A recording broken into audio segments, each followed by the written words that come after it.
balang kumikinang. Nicole Ayala and Diego Bandido.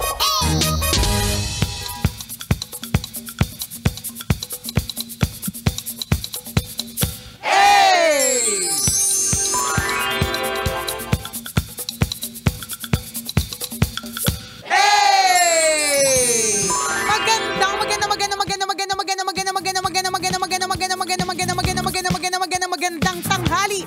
Kumikinang na ulo, Diego Bandido.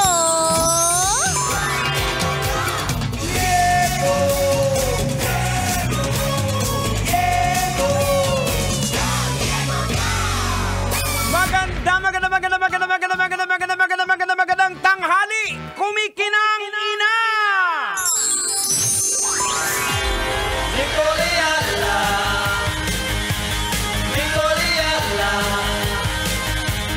Nicole Ayala. Nicole Ayala. Dear Nicole and Diego! Ano po bang gagawin ko dahil yung anak ko sumama sa Pride March, hindi nagpaalam, tapos kanina lang umaga umuwi, siya pa itong galit. Ay, Aragoy. Ay nako, nakakalurke. Saan ka ba nagagalit sa napag-alaman mo na iba ang preference ng anak mo? O yung nagpaalam siya ng hindi nagpaalam o yung umaga na umuwi? Malamang all of the above, Ayan, di all of ba? the above. No, ako para sa akin normal lang naman para sa isang magulang na magalit. Yeah. Kapag halimbawa magulat siya kunyari Diego, halimbawa sabihin ng isang anak na iba yung kanyang preference, 'di ba? Hindi po kasi siya madaling tanggapin para sa isang magulang. So, hindi po natin i-expect na agad-agad okay lang sila about it. Tama. Hindi. Kasi bakit? Una sa lahat, iba sila ng kinalakihan. Paano kung lumaki yan sa puder ng mga magulang na sobrang konserbatibo? Yan, meron pang mga military background. Meron may mga din. ganyan. Correct, di ba? Private Benjamin Pato, pala. di ba? may mga ganyan at hindi imposible. So kung ganyan ang kanalakihan, ganyan ang background, hindi imposible na, of course, they're also very conservative. Sabi ko nga kanina, Jeg, sa pag-uusap namin ni Conyo Bicolano, wala pong manual. Tama to, Diego, Tama. bilang ikaw ay isang magulang din, di ba? Yes. Si Conyo iba yung gulang niya. Gusto na bang maging magulang? Hindi. Magulang siya yung madaya, ganon. Pero ayaw niya pa talagang maging magulang. Ayan. So sabi ko nga kay Diego, kay Conyo, sabi ko, kung alam lang naming mga magulang, kung may manual lang at kung may orientation lang na ganito pala ang haharapin namin bilang isang magulang, mag-iisip kami bago kami lumande. Actually ngayon maraming na mga kabataan na ayaw na magkaanak because Totoo. of nakakatakot na magiging magulang. Hindi siya madali. So isipin mo, kaya tuloy tama ka, may mga kabataan na okay na, career na lang tayo. O kaya nga, alagaan ko mga aso. Aso na lang, yun na lang ang anak nila. Correct, wala naman ding masama doon, di ba? Madami naman talaga ang fur parents. We're really okay with it. Pero natatakot sila maging tunay na yung magulang sa mga aktual na anak. Kasi nga po, wala po itong manual. Yeah. Ang mga bagay-bagay ay natututunan na lang namin on the fly. Yan, totoo. Parang, alam mo, Jegs, nung unang, syempre kapag kapanganay ang anak, talagang todo buhos yan eh.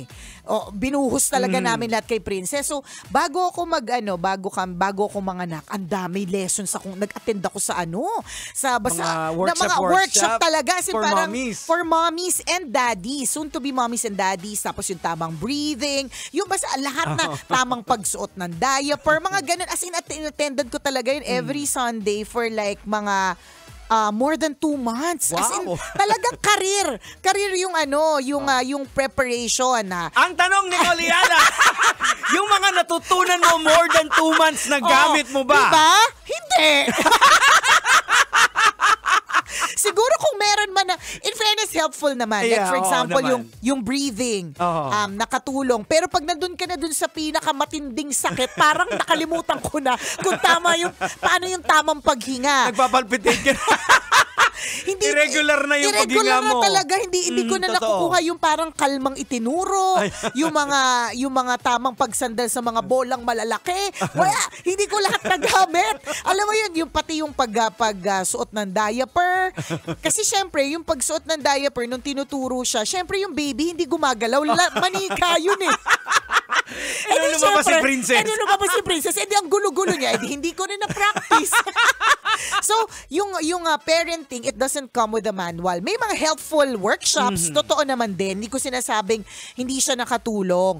Pero kaya lang kasi kapag eksena na ng tunay na buhay, iba-iba kasi talaga ang tunay na pangyayari. So imagine niyo na lang sa panahon namin ni Nicole nung mga anak namin, may diaper na.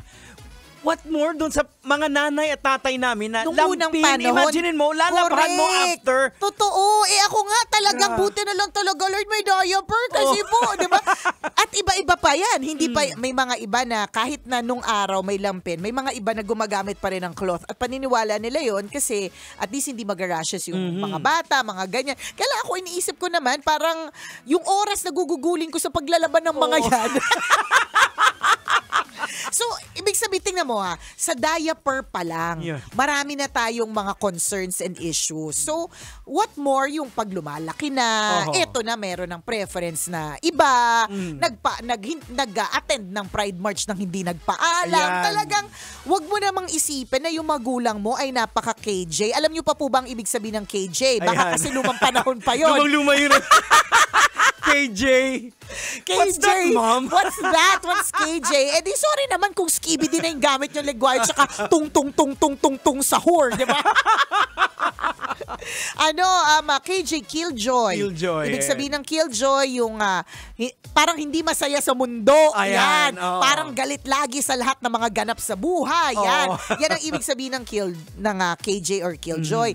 Huwag niyo namang isipin na ganun yung mga magulang. Kasi kaya ko sinasabing parenting, wala pong manual, wala pong orientation. Maaaring may mga workshop kaming inattendan. Ang dami kayang ganyan, nag-workshop para sa natural delivery, ang ending cesarean, 'di ba? Kasi nga anything can happen. Alam mo, isa sa pinakamabagit, definitely ito hindi mo pa nararanasan bilang isang parent, yung anak mo anong oras na hindi pa nakauwi. Ay, hindi ko pa nararanasan yan. Hindi ko sure. Kaya ramdam ko yung nagtatanong. Nanay, oo. Kung minsan anong oras na wala pa yung anak mo. Anong pinaka-late na uwi ni Justin na? Minsan alas 12. Totoo ba? Na hindi nagsasabi o nagsasabi naman? Hindi nagsasabi naman, pero kung minsan, mag-update, update ka, 11. Tapos mamaya 11, wala pa rin. Wala pang update. O sabi niya, lobat na, mga takot na. Correct. Kasi plus, syempre, may experience na kami, di ba, nung nangyari sa kanya, na tumakas sa madaling araw, anong nangyari? na disgrasya. Di ba? So, umuwi, syempre, wasak yung mukha. Correct. So, may phobia na. Yan, may ganun na. Oo. So, Ganon. dahil sa panahon ngayon, dahil hindi kagaya sa panahon natin, sabihin natin, lumakwatsa man tayo, wala pa namang masyadong ganun Masasama. kasama. Correct. Ngayon talaga nakakatakot. Nakakatakot. Natatandaan ko nung araw, ayan na naman tayo. Nung araw ni Nicole Yala, Nagpe-pretend lang ako na na hindi ako lasing sa taxi para walang gawing masama yung driver. Pero sa Alam mo, kuya. alam mo kuya, yung parang yung parang pa-feeling na yung feeling mo ang hina ng boses Yan, mo. pero ang lakas. nakasama. Kasi ang mission ko noon, iparamdam kay kuya na hindi ako lasing. Oo. Para wala siyang isipin na kahit na Oo. pwede akong nakawan Oo. o kaya pwede akong hipuan. Yan. Yung basta ipapakita ko sa kanya na nasa wisyo ko kahit sa Oo. totoo lang dilat yung mata ko. Tapos ang lakas na ng boses ko. Pero true enough, thank you Lord, wala naman talagang masamang nangyari. Oo. Although, may mga iba, meron akong mga kilala na hindi masyadong maganda yung nangyari sa kanila. Nangyayari talaga siya. Noon may mga gano'n na. Oo. What more ngayon? Ngayon kasi daylight, gumagawa na ng... Ay, nakakatakot. Totoo yan. Tapos yung mga akala mong mga normal na mga kending inaabot sa'yo, yung pala party drug. Oo. Diba? Lalo na ngayon, di ba, yung 500% na taas ng HIV. Correct. Oh. Sino Diba? magulang? Sino magulang ang kakalma kapag hindi ka nagpaalam tapos umaga ka na umuwi tapos ikaw pa tong galit, diba? So, wag naman po kayong, para sa mga kabataan, wag naman po kayong ganyan. Kasi, And ito, not to demean yung mga LGBTQ+. ayan, ayusin mo kati LGBTQ+. Hindi, sorry po, pustiso po kasi DJ ko. O, ano? Ayon kasi sa data, may lumalabas na karamihan na kukuha yung HIV sa mga LGBTQ. Sa SIM. Oo. Basta SIM. Yun Oo. yung may mga, kumbaga ito po ay tama, not to Oo. demean, but information siya. Yan, So may data kasi. dahil data siya at information siya, mag-iingat din po talaga Like sa tayo. amin sa probinsya sa Rojas City nung kakauwi ko lang, ang taas ng tawag dito ng percentage ng pagtaas at doon nga nakuha sa mga miyembro ng mga SIM. LGBT. Oo, kasi ang kwento lang sa akin, hindi ko po alam kung totoo, kung based on experience ng mga kakilala ko. Mahilig kasi sila sa multiple partners. Yan, So, oo. yung multiple partners kasi, dyan talaga nakukuha yung Pasa-pasa. sakit. Yan. Oo, yun talaga yun. So, anyways, babalik tayo dun sa nanay. So, kung, syempre, in-overthink na yan ng nanay. oo naman. Yung 500% na increase sa HIV, Oo. yung mga, ang dami nang inisip nung nanay. Di ba may mga balita na 14 years old na wala, natagpo Oo, ang patay. yan na, di ba?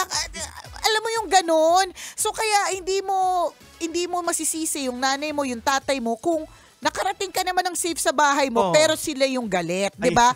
Kasi hindi mo alam yung pinagdaanan nilang stress Oo. habang naghihintay, tas wala ka man lang update, Ayan, di ba? yun yung keyword eh. Mag-update Ka man lang naman. kayo. Magsabi ka naman talaga. Para hindi po sila natataranta. So, ako para sa akin, dun sa nanay na nag-PM sa atin, no, Jegs, wag mong palagpasin yan nang hindi mo siya kinakausap na mali talaga yung ginawa niya. Yes. Kasi pagka hindi mo yan kinausap, iisipin yan, ay, nagalit lang saglit. Oo. Pwede kong gawin ulit, wala namang masyadong sinabi. Oo. Pero kung halimbawa talagang sasabihan mo talaga siya ng, I'm giving you permission kahit hindi mo ako magulang, mami. Bigyan mo ng mga masasakit na salita yan nang magtino. Hindi, kailangan mo kausapin para hindi niya isipin na normal yung ginawa niya. Oo. Minsan may mga ganitong pagrarason pa eh. Kasi yung kaibigan ko, ganito naman, ganyan, di ba? Huwag kayong gumagaya sa amin na kinikwento yung mga kaibigan namin. Dinadahilan yung mga kaibigan. Oo, wag kayong magdahilan Kasi ng mga pinilit kami ng kaibigan. ano eh. Or di naman kaya, ba't yung nanay nung kaibigan ko, Oo. hindi nagagalit? O tapos idadahilan pa yung nanay ng kaibigan. Kasi si tita, pauwi na kami. Inaano na lang kami Inaya kasi pa, correct. delikado na daw. Oo. O bakit di ka nag-update? Kaya nga! Wala namang problema. Di sige, totoo nga naman. Kung wala maghahatid, di mas okay na safe kayo na nandun sa bahay na di ba?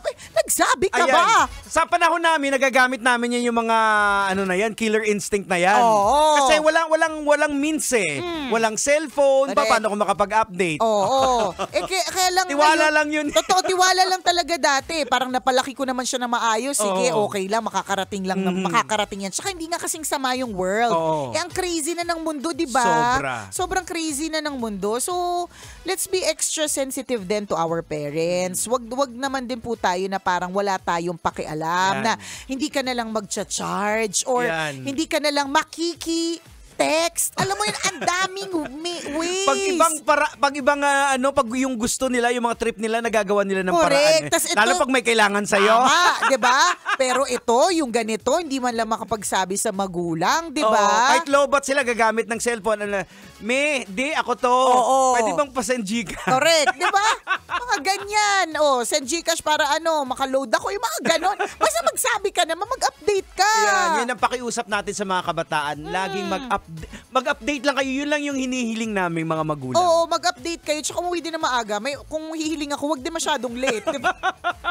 Iba na kasi ngayon yung yung gimmick. Napaprangin na talaga yung mga magulang. Natatandaan ko parang meron tayong isang night out na 9 o'clock. Parang sabi ko, ba't hindi pa nagdadatingan yung mga tao sa bar?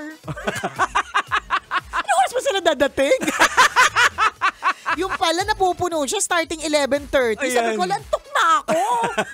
Nakakaloka. So, magsabi. Hindi po madali yung maging isang magulang. Yeah. Hindi madaling mag-isip kung ano na bang nangyayari. Grabe, nakaka-overthink kaya. Ang dami mo na kayang naiisip na mga kung ano-ano mga senaryo. Especially kung ang magulang na kagaya namin na may experience na Correct. disgrasya. Tama. Diba? Tumakas yung anak. Totoo. At saka, laging bumabalik kasi yun sa sa isip isip. mo. Baka ano na naman yung nangyari. Oo, diba? ba't hindi ganito yun, hindi siya nagsabi. Oo, yung kinakainisan namin sa anak namin. Ito Oo. naman, chinichismis na namin anak na. Sabi niya, asan ka na? Andito na naglalakad. Saan nga? Yung naglalakad niya, mga 1 oras pa bago makarating sa bahay. Saka yung naglalakad. Saan ka naglalakad? Specifics, please. Sabi niya dito na sa gate. Saan gate? Gate ng panggagalingan Kaya ng lugar nga. o sa gate na ng... Tama. sa- O gate ng, di ba? Nakakalok. Ano ba naman po yung dagdagan po natin yung information? Nasa may Palipara na po. Yeah. Andito na po sa may gate ni Aling Bebang. Di Yeah. ba? Yung mga ganun ba? Para medyo kumalma yung mga magulang. Tapos huwag kayong mainis kapag sinalubong kayo ng tsinelas. Di ba? As I said, yung parenting, it doesn't come with a manual. Ginagawa every day, natututo lang din kami kung paano namin ito gagawin. Reactive yung pagiging parent Oo, ganun lang din talaga. So, intindihin mo din. Ayan. Oras natin! 12:39. Ako pong kumikinang na ulo, Diego Bandido. At akong kumikinang ina mo, Nicole Yala. Kailangan pa bang i-memorize yan? Basic! This portion. Diba? Ayun, Hindi, oo. tsaka siguro kaya din tayo